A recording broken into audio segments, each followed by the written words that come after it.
ਦੇ ਜਦਾਂ ਪੀਰ ਉਸਤਾਦ ਨੂੰ ਸੋਰ ਕੇ ਲਿਖਦਾ ਰੱਬ ਕਰਦਾ ਏ ਖੁਦ ਇਮਦਾਦ ਏ ਦਸੀ ਹੋਈ ਉਸਤਾਦ ਦੀ ਇੱਕ ਗੱਲ ਦੁਖੀ ਰਿਆਜ਼ ਨੂੰ ਬਿਲਕੁਲ ਯਾਦ ਏ ਤੇ ਹੁਣ ਜਿਸ ਨੂੰ ਯਾਰ ਕਲਾਮ ਸੁਣਾਈ ਉਹ ਖੁੱਲ ਕੇ ਦਿੰਦਾ ਏ ਦਾਦ ਏ ਕੋਈ ਪੁੱਛੇ ਤਾਂ ਦੱਸਦਿਆਂ ਖੁਸ਼ ਹੋ ਕੇ ਸਾਡਾ ਮਾਰ ਨਜ਼ੀਰ ਉਸਤਾਦ ਏ।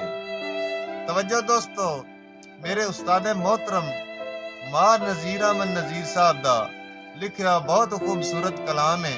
तवज्जो करे सो जनाब। वह मेरा कदी कदी हिजर दी तलखी तू शोदा रूह इतना घबरिंदा है। मेरा कदी कदी हिजर दी तलखी तू शोदा रूह इतना घबरिंदा है। अल्लाह जानदा है वास्ते च नहीं हुंदा घरों हुसड़ के निकल पविंदा है ते थक त्रुट के ढेर नजीर दा मौसम और तेरे शहरा कदम धरिंदा है और मत्ता समझे मैन कोई काम होंदा है तेरी ज़ियारत करन अविंदा है। भाई दुखी रियाज दी वेख अकीदत मंदी।